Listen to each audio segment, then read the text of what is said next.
जय श्री राम। भारत में कुछ ऐसे वर्ग भी हैं जिन्हें हर हाल में हर समस्या का ठीकरा सिर्फ ब्राह्मण पर ही फोड़ना है और उसे ब्राह्मणवाद का नाम दे देना।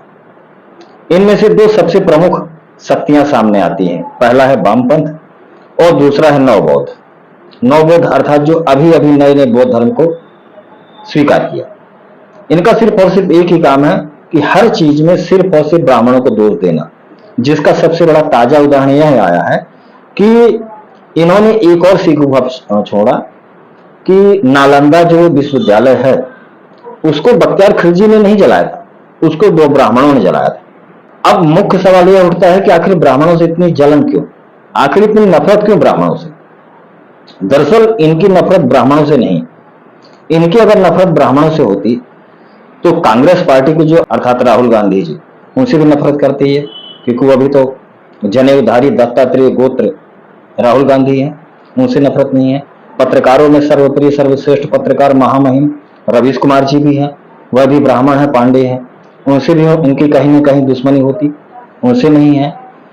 कई ऐसे इतिहासकार हैं जिसमें डीएन झा हैं, रोमिला थापर, या कई ऐसे पत्रकार हैं, या नालंदा जलाने वाला जो ज्ञान दिया गया एक महिला के द्वारा वह भी रुचिरा शर्मा ही है अर्थात ब्राह्मण है। तो इनकी दुश्मनी ब्राह्मण से नहीं ना, इनकी दुश्मनी ब्राह्मण के उस शब्दों से है जो अर्थव्यवस्था को ध्वस्त करता है। ये बात को समझ लीजिए, क्योंकि अगर इनकी दुश्मनी पूरे ब्राह्मण कम्युनिटी से होती तो फिर ना तो राहुल गांधी बच पाते इनसे, ना राजदीप सरदेसाई बच पाते, ना ही रवीश कुमार बच पाते, ना अभिसार शर्मा बच पाते, ना पुण्य प्रसून वाजपेयी बच पाते।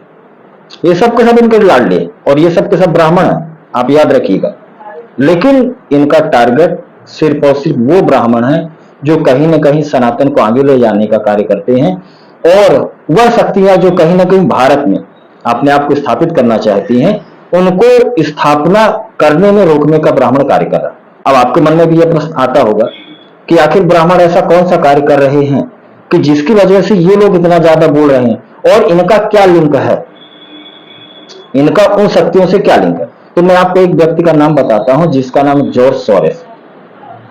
कुछ समय पहले उसने कहा था कि हमें मोदी को सत्ता से हटाना है और इसके लिए हमने 60,000 करोड़ रुपए दिया हुआ भारत में, यानी उसने एक तरह से इन्वेस्टमेंट किया। आखिर जॉर्ज सोरेस को क्या जरूरत है कि मोदी को हटाए। 60,000 करोड़ रुपए में वह पूरे भारत देश में 7,000 फैक्ट्रियां खड़ी कर देगा और उनकी कमाई दुनिया भर की हो जाएगी। पर चूंकि वह ऐसा क्यों कर रहा है, उसके पीछे बताता हूं कारण। दरअसल ब्राह्मण की वाणी क्या है या ब्राह्मण क्या कहता है। ब्राह्मण कहता है शराब मत पीजिए। अब ब्राह्मण जब कहता है शराब मत पीजिए तो शराब माफिया है, क्या ब्राह्मण को छोड़ेगा, क्या ब्राह्मण का सम्मान करेगा, कभी सम्मान नहीं करेगा। ब्राह्मण जब यह कहता है कि आप मांस का सेवन मत करिए, शाकाहार बनिए, तब जो मांस का व्यापार करने वाले जिनके अरबों खरबों का पैसा लगा हुआ है मांस में, वो क्या ब्राह्मण से प्रेम करेंगे। ब्राह्मण से कहीं प्रेम नहीं। अब देखो, ब्राह्मण जब यह कहता है कि गुटखा तंबाकू बीड़ी सिगरेट जैसी चीजों का सेवन ना करें, तो जो इनका बिजनेस लेके खड़े हैं, एम्पायर खड़ा किया हुआ है, जो अक्षय कुमार और इनके जैसे ना जाने कितने ऐसे हीरो को विज्ञापन के लिए खरीद लेते हैं, तो क्या लगता है आपको कि ये हम ब्राह्मणों को छोड़ेंगे, हमारा सम्मान करेंगे? कभी सम्मान नहीं करेंगे। ब्राह्मण जब कहता है झूठ मत बोलिए, तो जिनकी दुकान ही झूठ बोलने से है, क्या वो आपको और हमें क्षमा करेंगे? नहीं क्षमा करेंगे। ब्राह्मण जब यह कहता है कि माता पिता की सेवा करिए, तो जब माता पिता की आप सेवा करेंगे तो आपके जो माता पिता वृद्ध आश्रम में जाने वाले हैं, का बिजनेस एनजीओ के नाम पे, एनजीओ अर्थात जो वृद्ध स्त्री पुरुषों को दिखा करके इनके पुत्रों ने इनको छोड़ दिया है और उनके नाम पर सहायता राशि मांगते हैं, तो क्या वह ब्राह्मण को छोड़ेंगे? अनाथ बच्चों के नाम पर जो आपसे एनजीओ चलाने वाले, आपसे पैसे मांगने वाले लोग जो अपना एक माफिया बना करके हैं, जब हम यह कहते हैं कि अपनी संतानों को हम पालें, तो क्या वह आपको छोड़ेंगे? जब कहा जाता है कि आप सात्विक जीवन जिए, आप पर स्त्री गमन ना करें, तो आप सोचिए जो कंपनियां दुनिया भर की दवाएं बनाती हैं, जो गर्भ निरोधक गोलियां या कंडोम जैसे चीजें बेचती हैं, जिनका मात्र और मात्र बिजनेस सिर्फ इसी वजह से है क्योंकि हमारे अनैतिक संबंध बने, तो क्या वो ब्राह्मण को क्षमा करेंगे? वह ब्राह्मण को कभी क्षमा नहीं करेंगे, क्योंकि उनका बिजनेस ठप हो रहा है। भारत में कई ऐसे बिजनेस हैं जो बिजनेस सिर्फ और सिर्फ हमारे भ्रष्टाचार, हमारे अवैध संबंध, हमारे गलत आचरण और हमारी जीभ की गुलामी की वजह से उत्पन्न हुए। हमें पता है कि शराब पीने से हम मर जाएंगे, हमें सब पता है, लेकिन फिर भी हम शराब पीते हैं। क्यों? क्योंकि हमें शराब की लत लग चुकी है। हमें गुटखा, बीड़ी, सिगरेट, न जाने कितनी ऐसी चीजें हैं हमारे देश में, न जाने कितने ऐसे माफिया खड़े हैं जो ड्रग्स के नाम पर आपसे और हमसे नशा करवाते हैं, कहीं ना कहीं इसकी लत लगवा देते हैं। अब जब ब्राह्मण कहता है कि नशा नहीं करना चाहिए, तो जो ड्रग माफिया है, जो हजारों करोड़ लाखों करोड़ का अपना कमाई कर रहा है, जब लोग धीरे धीरे ब्राह्मण की बात मान करके उस तरफ से उनके व्यवसाय को लात मार करके अपने सात्विक जीवन को जिएंगे, तो क्या वो लोग आपको छोड़ेंगे? वो कभी नहीं छोड़ेंगे। और यही एक बहुत बड़ा रैकेट, यही बहुत बड़ा माफिया जो हमेशा से ही ब्राह्मणों को खत्म करना चाहता है, और सिर्फ उन्हीं ब्राह्मणों को जो सिर्फ और सिर्फ इस तरह की बातें आपको बताते हैं, आपके जीवन को सात्विक बनाते हैं, आपके जीवन को भाई और भाई प्रेम करने की स्थिति में लाकर खड़ा करते हैं कि भाई भाई एक साथ रहे, पूरा परिवार एक साथ रहे।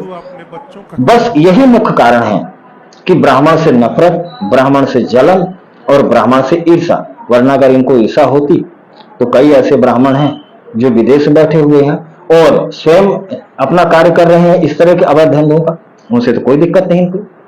तो आप इस बात को समझिए कि इनका सिर्फ और सिर्फ टारगेट यही है कि हमें ब्राह्मण जो हमें सात्विक जीवन की तरफ ले जाता है उसे हमें खत्म करना। अब इसमें एक और बात आती है कि इससे वामपंथ या नवबौद्ध को क्या लाभ होगा।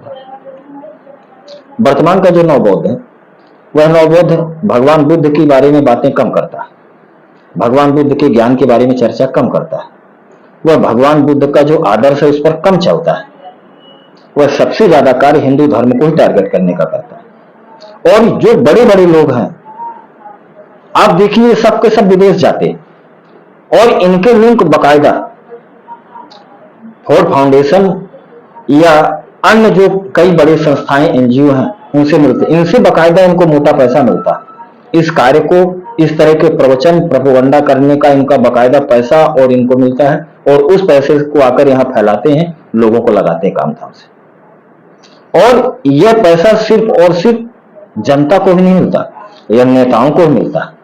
वरना किसी नेता को क्या गरज पड़ी है कि हम रामायण जलाने की बात करें, वरना किसी नेता को क्या जरूरत पड़ी है कि इस देश में हम यह कहें कि सनातन धर्म का हम उन्मूलन करेंगे, अर्थात सभी सनातनियों को मार डालेंगे। क्या जरूरत है भाई? आप राजनेता, आपको सबकी वोट चाहिए, लेकिन आप इसलिए कहते हैं क्योंकि आपको वोट से भी ज्यादा जो मिलने वाला पैसा है ऊपर से मिल रहा है, इसलिए तो आप ये सारे के सारे कार्य कर रहे हैं। और पैसा उनको मिल रहा है जो इस तरह की बातें सुन करके चुपचाप बैठे रहते हैं। यह धन ही है जो उनको चुपचाप बैठा रहा है। और ये जो 7,000 करोड़ का मैटर है, बस वही सबको डिवाइड किया गया है, बांटा गया है, और अपने व्यवसाय को स्थापित करने के लिए ये सब के सब अपने छोटे छोटे ग्रुपों में बंट करके ब्राह्मणों को इसी तरह से कहीं ना कहीं टारगेट कर रहे हैं। जय श्री राम।